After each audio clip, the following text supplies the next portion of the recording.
let's jump right in, man. Talking about just the importance of proper mechanics when it comes to baseball, softball, and for young athletes.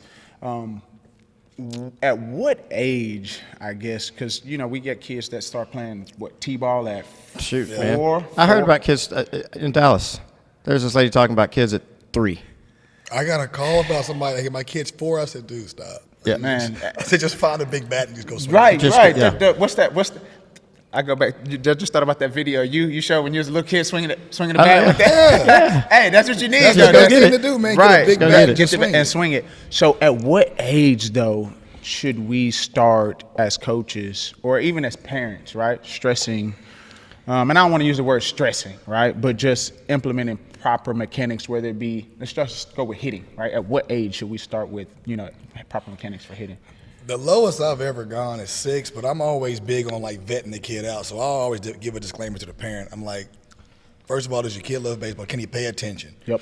I'm always about good mechanics or doing the right things, but that's probably the lowest I'll go. I think that's kind of shady too. But 6. Yeah, but I'm like, if the kid really wants to come out here, he pays attention, his body is functional, then yeah, because otherwise, to me, you're kind of taking somebody's money. So, but then when you say functional, what do you mean by functional, right? So what's functional? So, with me, I don't start with them until 9. Yeah, you say that too, man. Unless I got right now, I got one 7-year-old. Yeah. But like he said, that kid is special. Yeah. Right. Like he came in, not that he has this awesome body awareness like a teenager or a college kid, but for 7, I mean, he swung it, he had moves, he had rhythm. Yeah. You could tell it was all natural. And I think that mechanics. Was he Dominican? No, he was not. He's a Spanish kid, and he can swing it. But I think that mechanics at themselves are important, and you can start at whatever age, with a great foundation, balance and that kind of stuff. Now you start talking about, angles and, barrel action and all that stuff, then you're talking 9, 10 probably. But the basic, fundamentals, I think when they're athletic enough and if they show a desire to, go out and work on it and learn so that you're not correcting a bunch of stuff later. Right. Building those bad habits. Right. Yeah, that's the thing. And I think parents need now, spending money on it, like I said, unless there's something really, really special, I wouldn't be spending lesson money on a 6-year-old. Okay, so then what are we talking? So when we say at 6 or at 9, right, and we're saying that's the age to start implementing proper mechanics or proper movements or just building a foundation, right? Is that you as a parent spending 15, 20 minutes with your kid? Is that going to get private lessons? Is that a 30-minute lesson? Is that an hour lesson? What is that? What does that look like?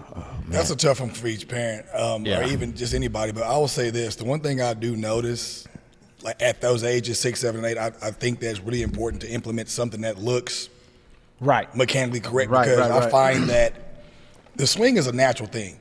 If you give a baby a bat, if I give a 2 or 3-year-old a bat that might be a little heavy, the mechanics are naturally going to bat lag. He's going to use his core, things like that. So a lot of times as coaches, when we get these kids that are 11, 12, 13 years old, what we're trying to do is create natural movements for a kid that got coached out of them when they were younger. Because more times than not at, coach pitch years, 7, 8, 9 years old, whatever coach pitch is, you got these people that are so stressed and contact that it's hey, just throw your hands out there. So all you get these pushy swings that really aren't functional. So you end up going back to teach kids what natural actions really are, which is kind of crazy to me because somebody's taking the aggressive out of them. Yeah. Well, I think that's a very, very valid point. I think that people want success too early. Yes. And so when you see a natural swing that may be really long, maybe slow, whatever, and the kids, behind. at 8 years old, he's not performing. He's dragging his back. No, that's awesome, dude. Yeah, let's not take that depth away. Right. Yeah. So I think that most of the time it's the parents that are driving it too early, and then and then you get the kids in the mindset of mechanics instead of just going and playing, and so now you got another hurdle that you got to jump. Try to overcome. Because they're all going to catch up at different times. Like I said, that little 7-year-old, if you put him on video and you started him, he looked better than some of my high school kids. Right. And it's natural. Some of those high school kids, though, I hear Cory talk about it. I hear other guys online talk about, it's this natural thing. there's some kids out there that just it ain't natural, Right. and they come and it needs to be put together, or they're never going to have a chance. And being able to decipher those, hey, is this a natural movement that's just loose right now and he doesn't have the strength or whatever, or is this a kid that really has no idea what their body's doing, and we need to like legit start with balance, like put the bat on your shoulder kind of stuff. Well, but see but you know what? For me, that's especially when because y'all know I get a lot of youngsters like 6, 7, 8, 9, and that's the first thing that I'm always teaching. Stand up? Balance, Balance. Can you balance, stand up? balance, man, balance. And I always find myself, talking to parents because this was something you just touched on. Is about defining what success is, right? And so for me, look, I just need you to be balanced in your stance, in your load, in your launch, in your swing, and I'm taking you through those and kind of getting you an understanding of.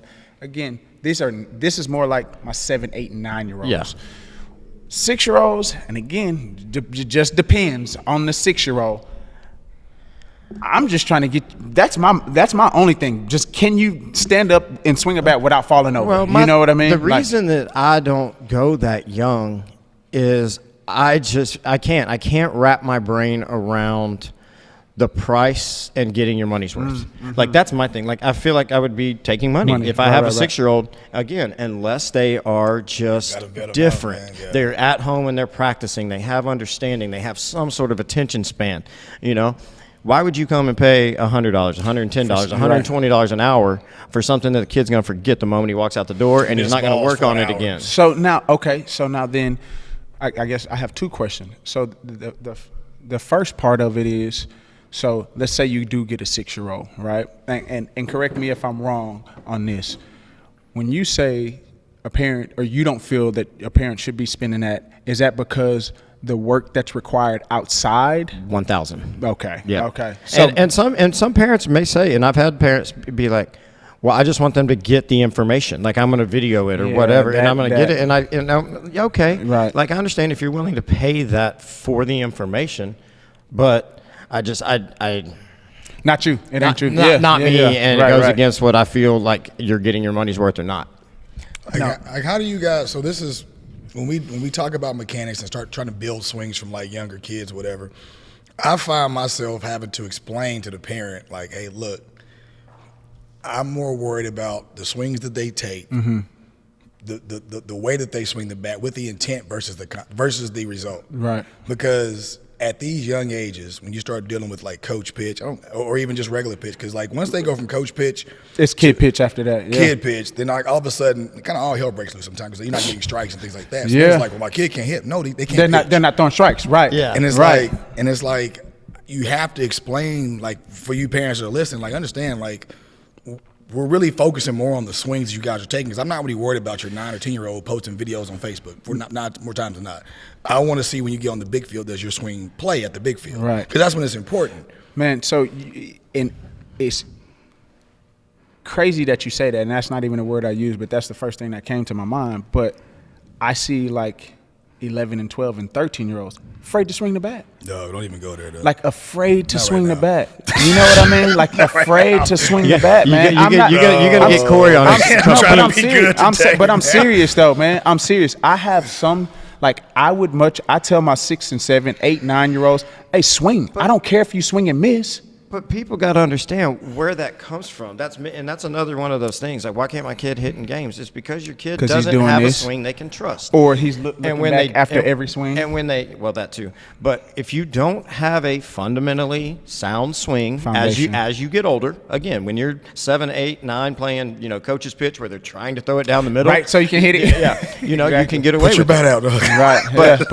But as the pitching gets better, Right. you better have mechanics that are sound. that play, And they don't that have play. to be perfect. They don't Right. have to be picture perfect, but they got to play. Right. And you have to have confidence in that. You know- And that's the problem with those 12 and 13-year-olds. And see but you know what I see, man? And so from 8 to 9. So from 8 they go from coach pitch to Kid pitch. 9 at kid pitch, right?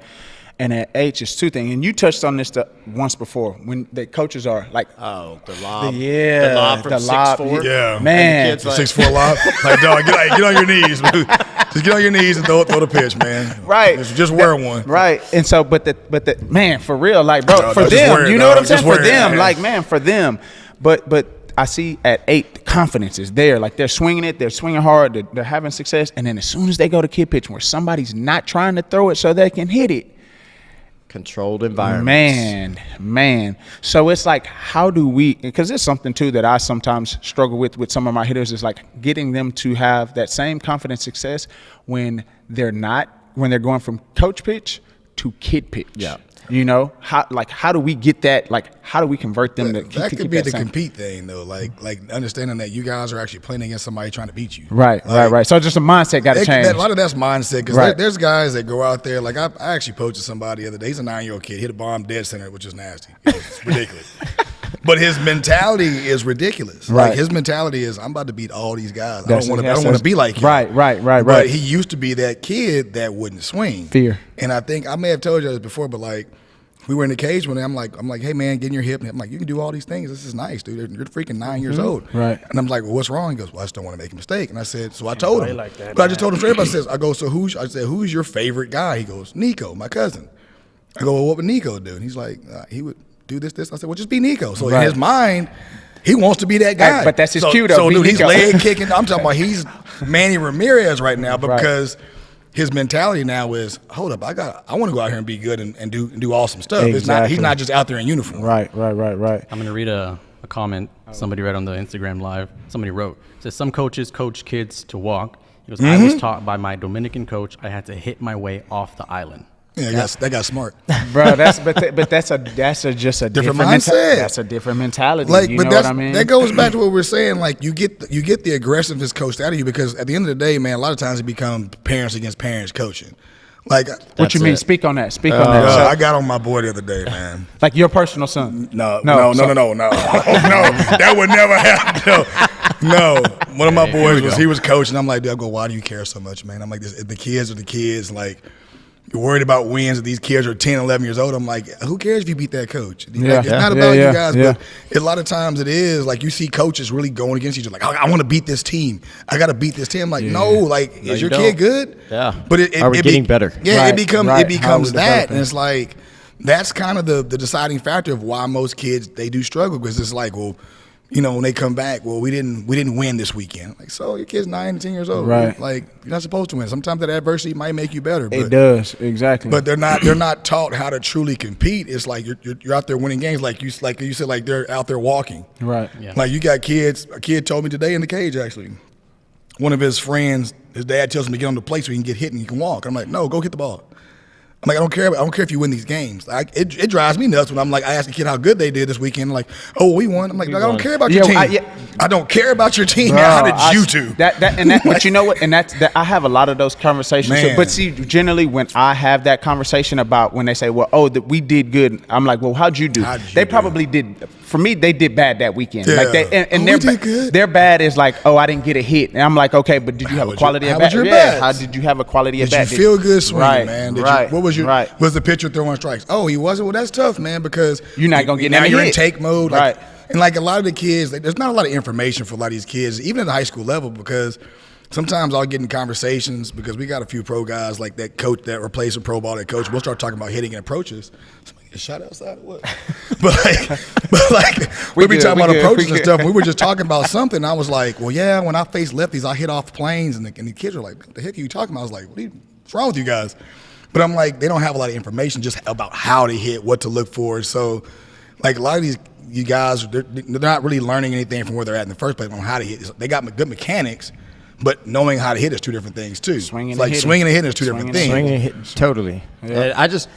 At what point do y'all think that the actual, like, if you have glaringly bad mechanics somewhere along the way, where does that hole get exposed? Does that happen on the full field? Does that happen as soon as velo is something that you have to cheat at? So like, I think, man, at 12, like them 12-year-olds, man, like especially if you're playing like 12, you get that 65 mile an hour guy, 65, 70 guy. Oh, dude, that's dude. That bat starts doing that. And look, but you know what? And some of them 12-year-olds though, man, ridiculous. Pitching wise, size wise, strength wise, their ability wise. And I was having this conversation, you know, with somebody, and my personal belief is that at 12, like 12 at 12U really major, my opinion. 12U major, like you should have a good foundation, a good understanding of what you're doing as far as hitting, as far as fielding, as far as just a you should look good out there. Exactly. You should look good out Exactly. there. I still think when you're on the smaller fields though, that the bigger, stronger can get away with subpar. You can, but see, and the bats. Well, but so I think after 12, when you get to 13, like after you go into like, so if you have a solid foundation, Your good swing swing, should yeah. When you get to 13, you'll be fine. But if you still struggling at 12, you like major. Yeah, man, But that's usually the separator. The big field's always the separator. Always, for sure. Like the big guy that's been popping home runs from 10 to 12 years old that everybody thinks is great. Nope. You don't hear that guy's name at 13 Nope. too many times if his swing is garbage. Nope. You just don't. And then the confidence and the mindset and all of that stuff starts to change. So then at what point do we start to, because you were saying like the holes in the swing or what, so at what point, so do we start teaching that a little bit sooner? Like that, so the flaws, right? So the flaws. Man, I think that depending on the level of kid, if you're talking 12 major, who, like you said, you should look good. You should look the part. Right. I think that's when you have enough video with that, hey, man, what are we missing? Right. Like, are we a guy that can't get to the nipple high fastball, or are you a guy that can't get to the down and in? Like, where is the spot that good pitchers, good coaches, good catchers are going to go to get you out, and you go from there? Because if you're that good, like legit, if we're talking the top 12 majors, like you don't want to get them so mechanically, in their head, because you want to stay with the mindset and everything else that goes with it. But you also can't just let it be. And now you got a big problem when the field gets to full size and the arms start being plus. Yeah. See, and I think what happens a lot of times, and I think it's still kind of a advantage for hitters, especially at that level, because coaches are still calling the game, right? And so, I mean, what are you mainly going to see? You're going to see, like, you literally can cut the plate in half. You don't even have to worry about anything on the inside because pitchers aren't even at that level. They don't want to miss inside. Man, they don't want to miss inside. They don't want to hit anybody. That's the miss, right? They don't want to either miss over the middle of the plate or they don't want to they don't want to hit anybody, right? Yep. And so you can literally cut the plate in half and look middle away and – dude, still pulling up. Oh, man, and you know what's coming. You know what I mean? You're getting 85% fastball, man. You know what's coming, and so I think it's a twofold thing. I think definitely mechanics play a part of it, but it's also knowing what you're going to get when you come to the plate and being prepared for what you're going to see when you get up there. I just think. Oh, go ahead. Okay. Well, at the end of the day, for me, and I tell guys all the time, I don't really care if you can hit curveballs and changes. Like, I need you to hit the fastball. Like, I don't know anybody right now in the big leagues that's getting paid to hit curveballs. Like. When you get 14, 15 years old, and you're facing guys throwing 90 at showcases, what are you getting? You're getting hard. Everything's hard. They're going to try to blow it by you. Learn to hit the fastball. If you can hit the fastball, you're going to probably be a good player at some point. Even in pro ball, guys don't learn how to hit off speed till later on. Right. The old guy hits the off speed. Yep. The older guys learn the first pitch off speed curveball to an old guy. Good luck. Like, sorry, dude. Who else can come out right now and go 5 for 5 first pitch curveball now? But hold on. But look, so now if you don't mind. Yep. That what I just heard from you is very contradictory to what I have thought of from a pro player. It's always like everybody can hit fastball. Who can hit the breaking ball? Who can hit the changeup? Who can hit the curveball? Well, see, I didn't think the priority should be hit the fastball, and as you're a pro, you will hit the off speed. Yeah, you'll learn to hit it because, like, when I was 17 years old and I just turned 18. I go from high school seeing couple of 90s, 85s to some dude throwing left hand at 96 miles an hour. What am I getting? And even if you're throwing, like, when you get those speeds, everything's hard. Especially from the left side. Yeah, everything's hard. With movement. So it's like a guy throwing 94 mile an hour with a 90 mile an hour slider. It's still hard. Yeah. So it's not like you're going like Neptali Felice, 103, 68 mile an hour curveball, which is garbage. But it was garbage. But everything's usually hard. So it's like even that differential is just hard to hard unless you got that guy that can do the Greinke super slow, which is ridiculous. Yeah, I think that the fastball is what everybody's going to look at. Like, if you can't hit the fastball, then you don't play. You don't play. Exactly. And so you have to be able to do that. Now, the separating factor when you're talking about the pros is those guys that can take the off speed and drive it and turn, ugly swings into hits and everything else because of athleticism. But just from a pure hitting standpoint, you got to be able to hit the fastball. I mean, the biggest thing I would say, in pro ball, I would say is learning how to lay off the bad off speed approach. If you can lay off the bad off speed, you'll get the good curveballs to hit. Like, at some point, I remember that Peter Borges back in the day. You could throw him a slider anywhere, he's gonna swing at it. Wow, that's bro. You went Montreal Expos, bro. No, that's his dad. I think this is after Peter. This is his son. Oh, Angels. yeah. Yeah. Oh, wow. This is no joke. Peter Borges, man. You could throw the guy a slider. You could throw a slider in the dugout. He was swinging. That was like Hunter Pence too. 100%. Dude, Hunter When Pence. he first started with the Astros, yeah, he he would throw a slider. Oh man, He would swing at Man. sliders that were legit on the Bro, other no, batter's you know box. what And he's like, going, the dude- but they did Correa like that too for the The longest. dude knew it was coming, and finally I told him one day, I said, do me a favor, P. I said, whatever ball comes right now, I said, there's a sign in right center. I said, just try to hit a ball, doesn't matter what it is, Right. to right center, about 10 feet off the ground at that wall, that sign. He goes, why? I said, just do it. And the guy threw him 2 sliders. He didn't swing at him. He looked at me kind of funny on the dugout. I was like, I go, because you can't hit that ball there. Right. It wasn't. Oh, I see what you're saying. I got you. It was just approach. I'm like, Right. you can't hit that ball off your back foot to that wall. Exactly. And So you changed his stop process. That dude ended up hitting like 60 hits that month. But like, and then when he went to the big leagues, but like, he still can't hit. But like, he know he can't hit. But like, dude still made like $10 million. He's good. He winning. But he couldn't hit the slider. So like, as a good hitter, it's not necessarily hitting the curveball. It's just knowing what not to swing at. Right. Like if you struggle with changeups, learn not to swing at the changeup. Right. So is that more so, and I know it's an approach type thing, right? But is that more so kind of just because You gotta know what kind of hitter you are. and okay, so that, but then too, like there's gonna be times where you're gonna have to hit the off speed. You're gonna have to hit it. You're gonna have.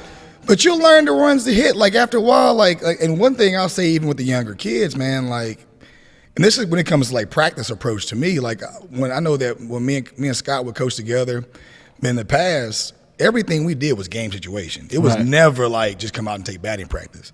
So like we'll just have all curveballs because most kids nowadays they don't see a lot of curveballs. Like it's not like the only curveballs they see is in the game.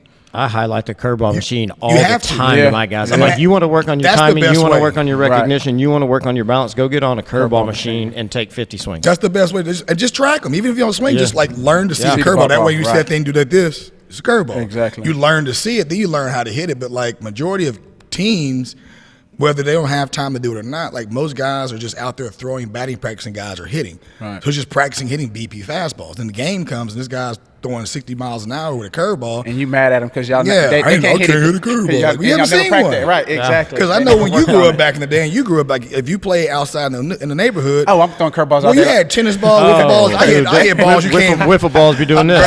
I hit balls defying gravity, dude. Like, Right, why's this right, ball doing this? right. Trying to hit it. So, Exactly, But they don't exactly. do that no more. Like that was like Yeah. one of King Griffey Jr.'s dad's greatest things he said to me was like, well, not to me, but online one day he did an interview. Well, what helped King Griffey Jr. get really good? He said, I was just throwing random stuff and make him learn how to hit it. Hit it, yeah. Like Yeah. it just mix stuff up, and it could be something. I made up a pitch, but learning how to time and make adjustments while being athletic.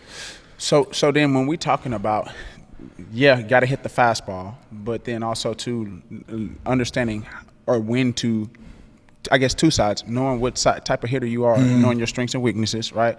But then knowing you have to, you're gonna have to be like, at what age are we starting to work on that with youngsters? Is that Oh, 11? dude, I start is them that early. 12? Is that 9? I Is start that with the 8? recognition stuff Thank you, early. yeah. I start throwing 9-year-olds curveballs. Man, I had all of my young guys, to the Change-ups, youngest yeah, guy, sliders. you Keep it can- balanced, yeah. right? I'll just mix in random curveballs during Yeah. batting practice, just messing around because what's a lot of guys again like they just haven't seen them. So like the younger kids don't know the difference.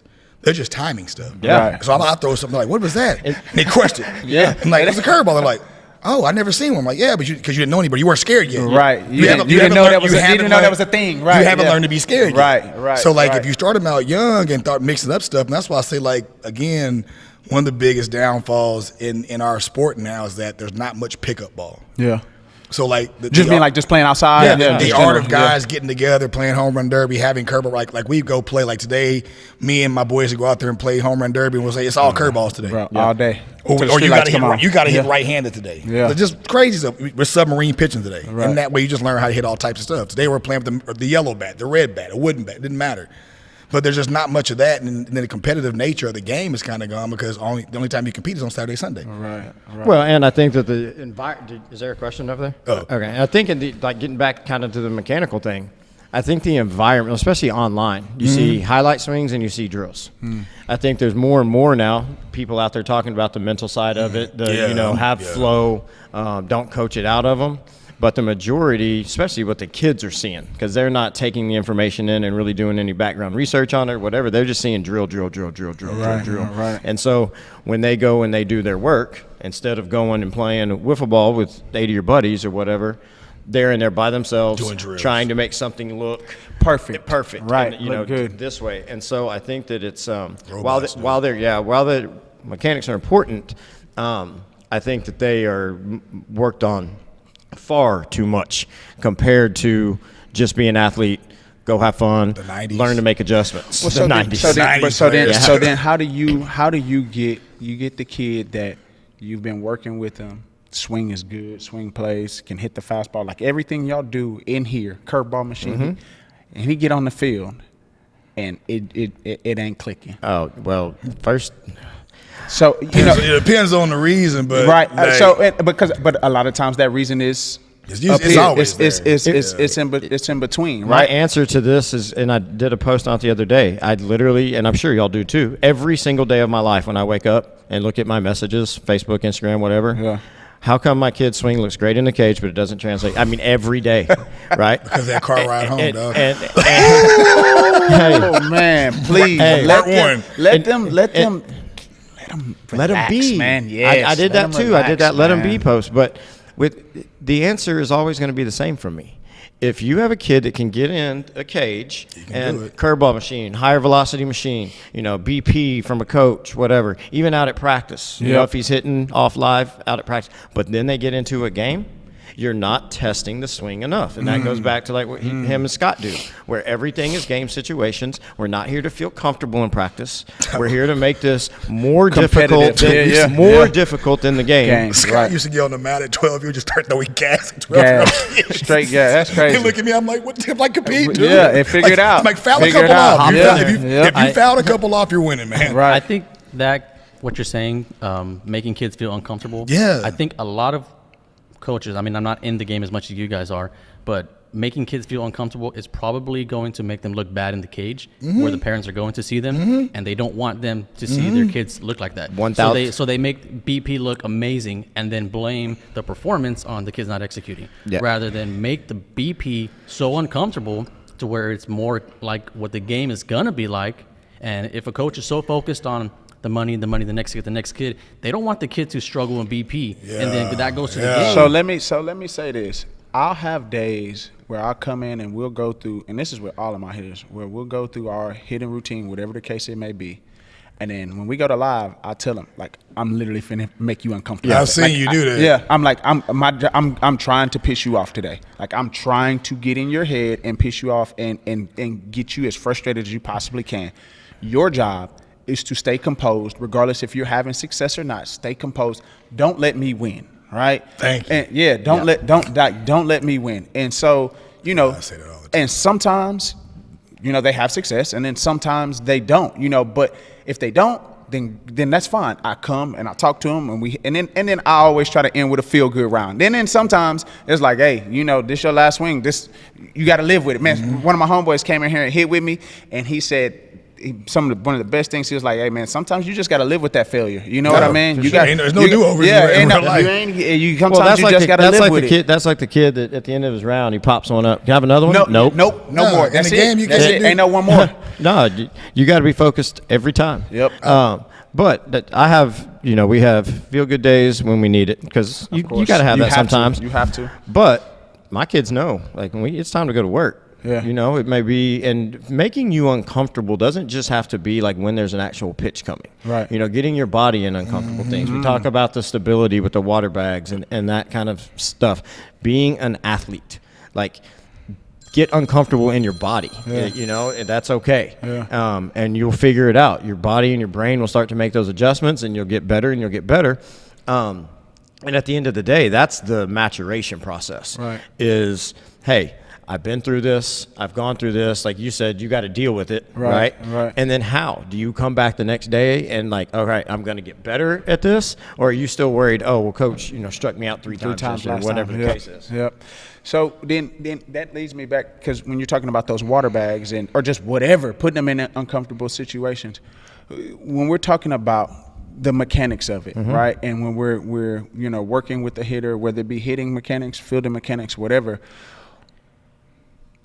they're going to be uncomfortable in those situations. So how do we, I guess, get them to still be uncomfortable, but still try to have progress as we're moving forward into what we're doing, right? So let's just say, for example, That's a really good question. you know what I mean? Like if we, like, let's just say the instability with the water bag, Okay. right? We're working with that, and they're doing what they're doing, but it's just, I think if anytime I try to go into something difficult, like it could be farm boards, whatever, their win might be different than my win. Right. Like their success might be different than my success. So like if I put you on a farm board, your job is not to hit every ball in the barrel. It's not going to happen. Or whatever it is.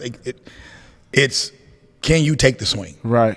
Can you repeat the swing? Like whatever Trying your to do win something is. different. Like, Trying to do something different. Like Okay. your win okay. may be different. Like like we talked about it before. Like the win might be can you get your hands back? Right.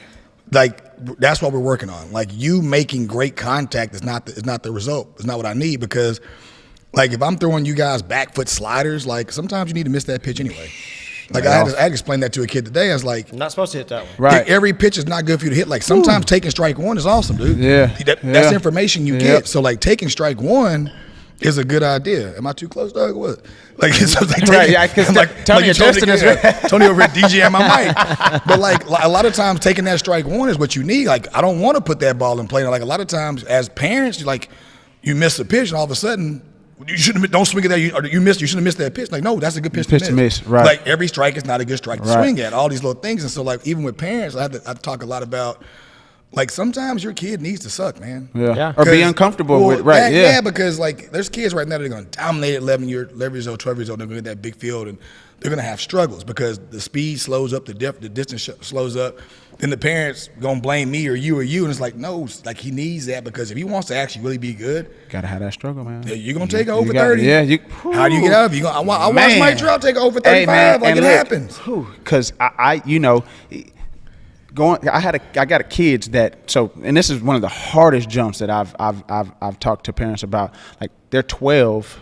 I think they're age 12, but their grade is like 13U, right? Yeah. So they're age 12, but their grade is 13, and they're playing 12. And then the next year, the next year they got to go from 12 to 14. Play with your grade, not with your age. Oh, Yeah, go dude from trying to get free homers. Yeah, for sure.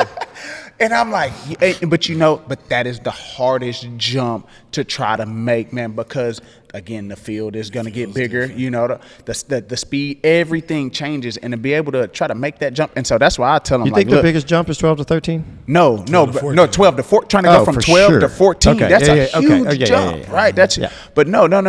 But that's why and that just made me think about it. It's like, I got somebody that's struggling with a 0 for 30 right yeah. now. You know what I mean? But he made that big jump, and it's like, bro, but then you got to ask, like, this is where I say, like, how are you getting out?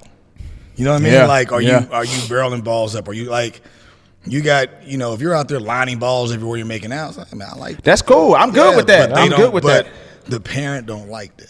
But see, Well, but, it's because the parents looking at numbers. right. Exactly. Yeah. But that's what you got to deal with. But see, I think that too, though, and I think we all do a good job of communicating what we're doing and what we're working with their kids, Yeah. and so that way they have a understanding and expectation. Like, look, we ain't just looking for them to get hits every single time they come up to the plate. Man, when you're talking about good coaches that have been doing this a long time and all ages, I think that's being done. I think that the problem comes from uneducated parents That's 100%. and bad coaches. Yeah.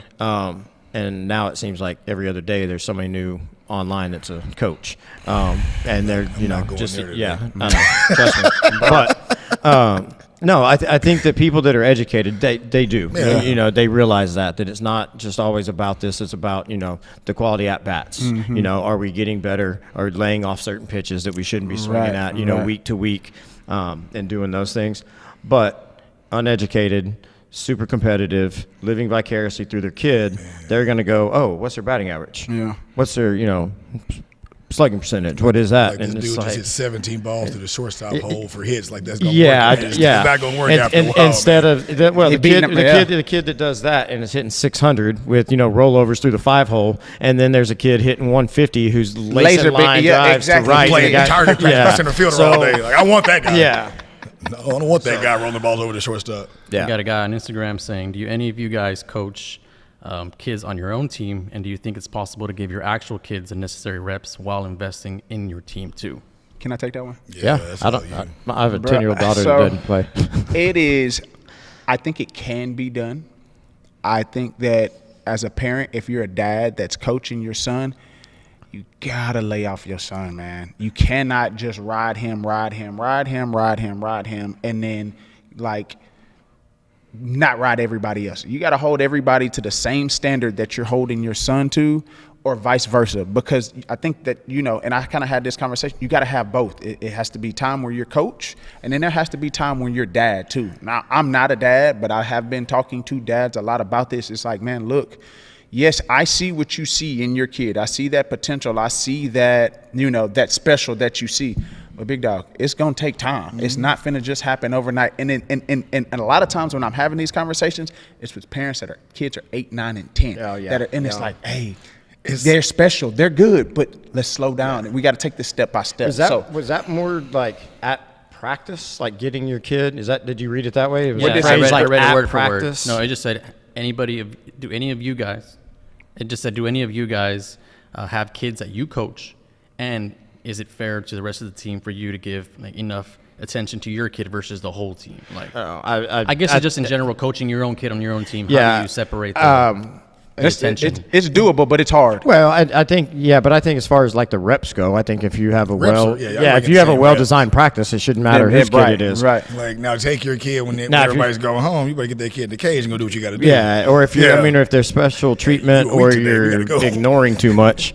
But no, reps at practice should be pretty equal if you design it right. I would say this because I've had this happen over the past couple of months. I've had some young kids. We come in, we change some things. They start crushing baseballs, and all of a sudden they go out there, hit a couple homers, and then like a week later, the guy, you know, his first Saturday, he's Bad- pulling off the ball. bad Well, it's not Saturday. even, but not even It's that. It's just okay. like the guy, because one of the worst things that can happen, they hit their first homer. Yeah. Oh, All of a sudden now they're home run hitters. yeah.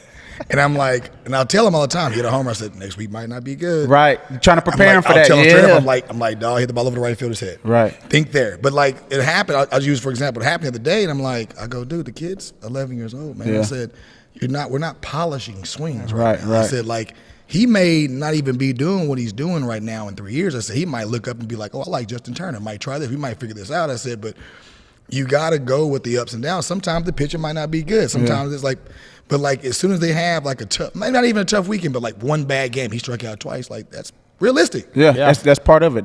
But you know, and that reminds me about another kid that I had just a couple.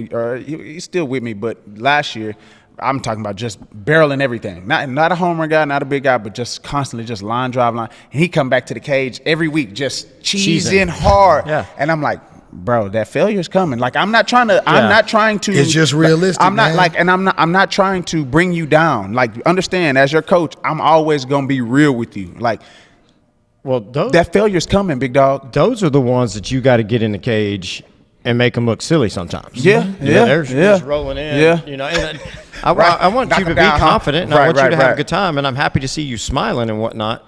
But there is a crash coming at some point. Runs It that is. bus up. It is, Yeah. man. And it is. some of them, and I've done it to kids before. I'd be like, "All right, dude, like you're striping baseballs right now. Exactly.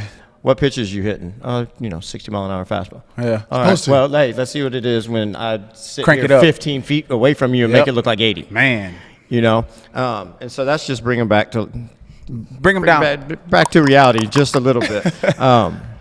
But again, back to the mechanics thing. Yep. when it gets better, if your mechanics aren't breaks solid, down. it's Yeah, going it's to gonna break show. down. It's gonna show. And so you got to be able to mirror that. But he said we're not polishing swings right now. That's 1,000% correct. You want to set a good foundation, but polish approach. Polish that, approach all day, man. Polish Like, approach. Polish that competitive polish a nature. plan.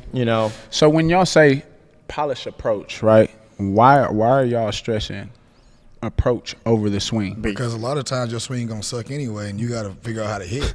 Like, just being honest. Like, dude, for example, man, like, let's just go like advanced baseball. There's gonna be times you go 5 for 5 with 5 doubles, and next day you don't know how to hit At all. Your swing is messed up. At and all. then it's like at an older guy, you might be hurting and stuff. Like, if you know how to hit, Right. you can go play that day. Right.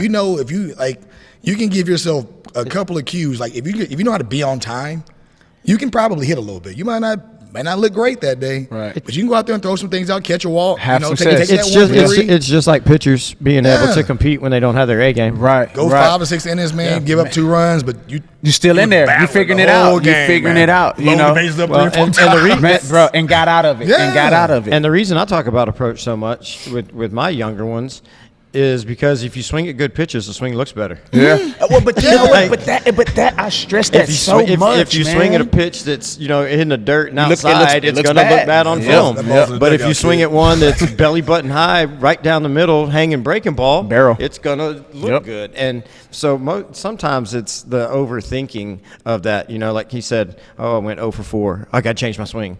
Well, what pitches did you swing Yeah. at? Well, I swung Were at you one on over my time? head. I swung Right. at one out there. I was like, well, it's not a swing problem. Yeah, it's a mindset problem. Yeah. Because more times than not, especially at high school level, like when you get those guys in the cage, when you guys in high school level, when you guys are making outs, 9 times out of 10, unless this guy's bumping 90 miles an yourself hour, out. you're getting yourself out. Yeah. Because your approach sucks. Yeah. Because Swinging that you're- bad you're pitches. playing with the third baseman over there with your wrist doing this. It's just, your approach sucks. Oh, yeah. Versus middle, inside half the ball, whatever it is, something like that. What you got? All right. So, from a consumer perspective, from somebody who consumes content and played baseball growing up, but not at the level you guys did, and I want my either sons or daughters to play baseball, there is so much information out there. You guys have all 3 had some form of success, past high school, whether it's playing or coaching.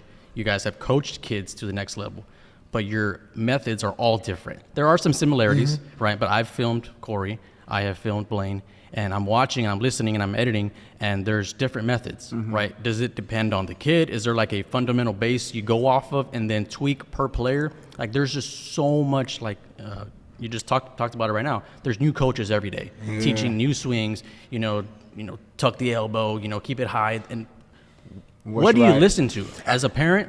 Like, Okay, so Go ahead. Yeah, you go. let me say when.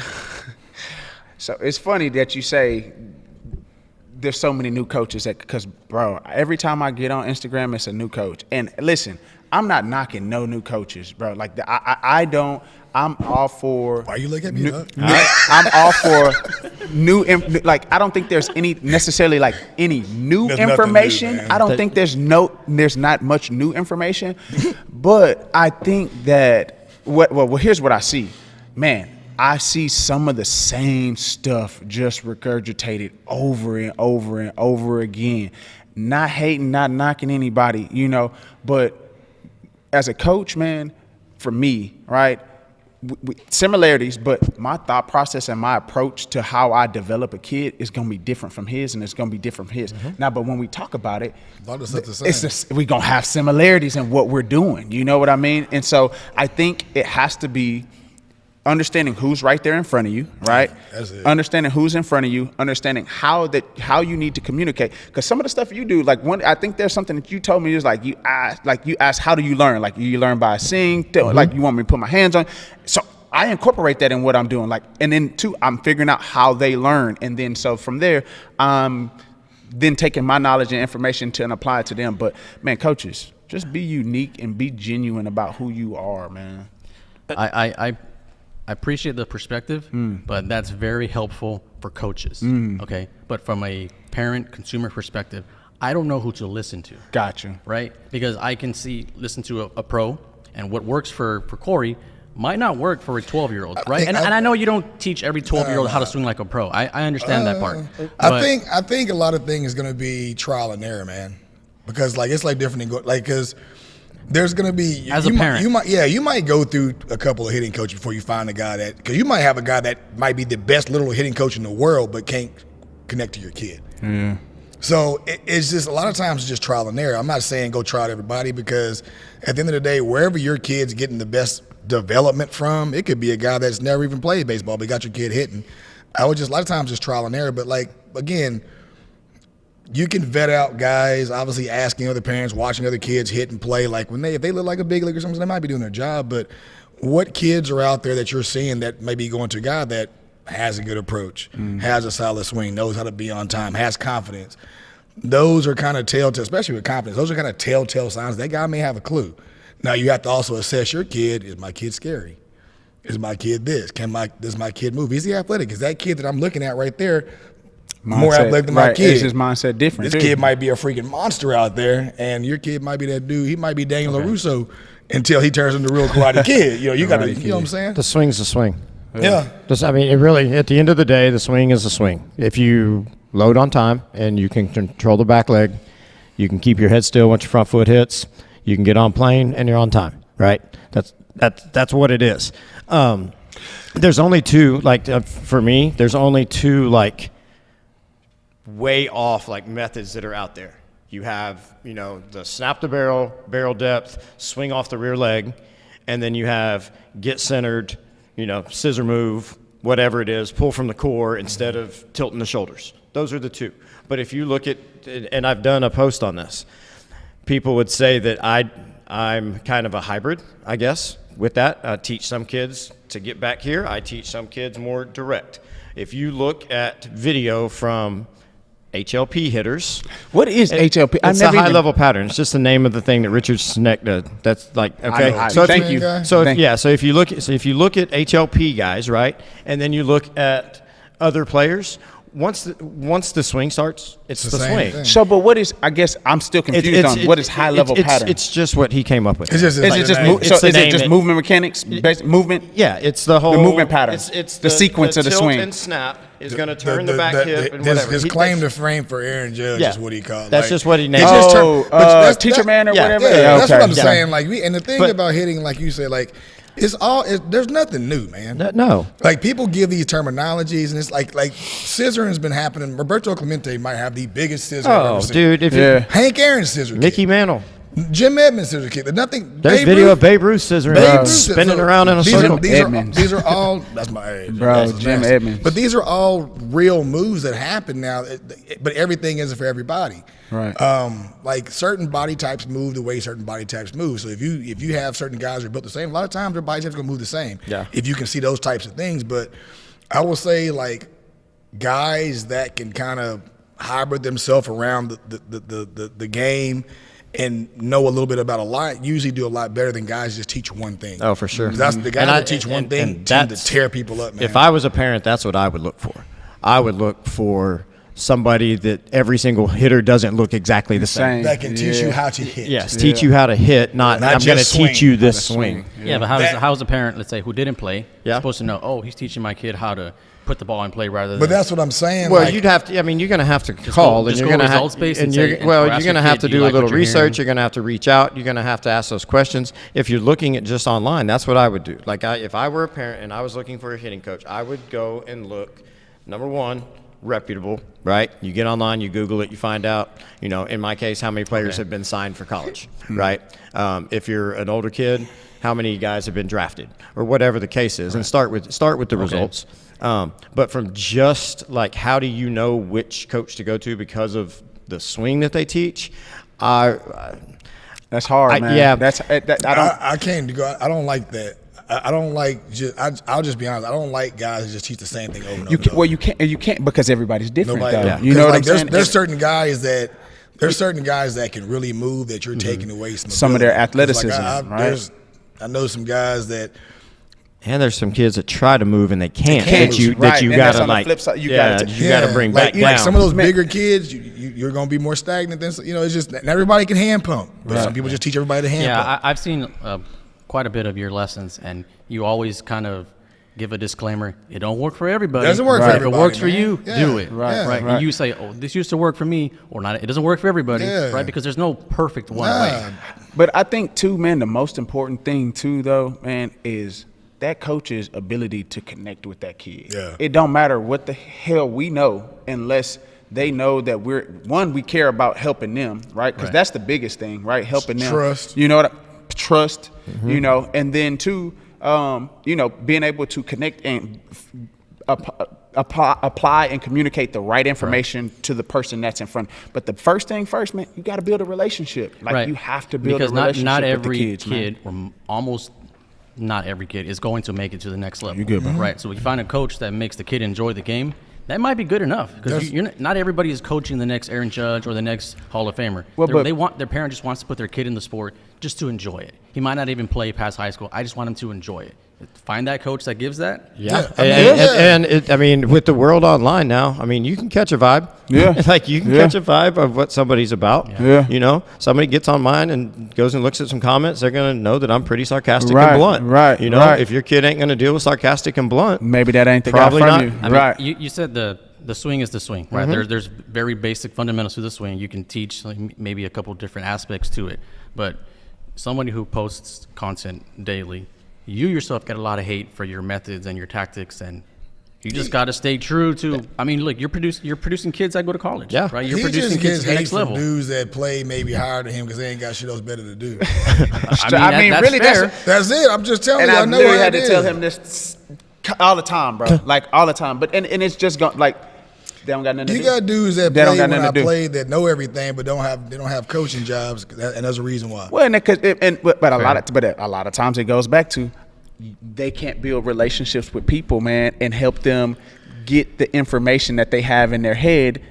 That's to why that there's person. such a big separation in pro ball of guys that like there's guys right now that I know that I played with that can't get a pro ball job because they hate analytics. Yeah. And they're in my DMs. I can't believe it. I'm like, dog, it's sorry. Right. that's the way of the world. Yeah, Right. like, either you like learn about them, fake it, like you like them, Right. go get a job. If that's what you want to do, but like Right. you can't keep sitting around hating on the game of baseball because it's not the Because same it's it used to growing be. and it's evolving. And Right. you got and the problem, and like I said, nothing's really new.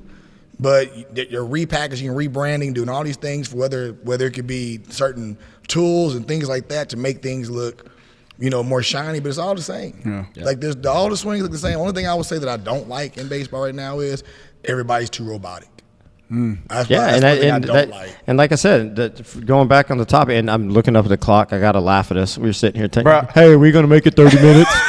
No, it's already tomorrow. It's been an hour. tomorrow And already. are we gonna? You think we can talk about this that long? Yeah, guys, I think we got it covered. I told you. No, but and I I gotta think go to the gym already in the morning. It's already tomorrow. the robotics is because I think when Swings. kids in particular are consuming all the information, that's what they're seeing. Information overload. Yeah, well, they see all the drills. Can you send Yeah. me a drill for my swing? I don't know what your Yeah. swing is. Yeah, I see your swing. exactly. You don't need this. Right. Yeah, and that's where it comes from. I think that with how many kids have access to the Wifey. internet and everything else, that's mechanics are important, but they're not, the holy grail for sure. So We good on We- that we one? knock Yeah, it? I mean, Yeah, we did. I mean, Hey, did we have any other questions on No, there? there was a couple of people just commenting. Yeah. What But was no, the comments? I'm curious. Who was hating? when you were talking about keeping a kid at bay, Yeah. people just like humble him, like keep them humble. Yeah, for sure. I hate Man, the word humble. though, If man. they have, if what they have the what word do you like?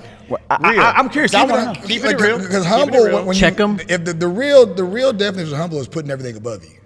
Okay. If you look at the definition, so Okay. like you can be cocky and confident and still know that there's somebody better than you. Well, but see, I guess for me, when I say humble, I guess when I say humble, I don't mean, look, bro, if I'm doing well, you gon' like, especially on the field, you gonna know I'm doing Yeah. well. Like, but I'm not gonna be out there running my mouth talking shit. But I don't think that's bad either. No, though. that's what you're saying. That ain't bad either. Well, but that's my brother though. That's like, that's what's wrong- but what's wrong with that, No, though?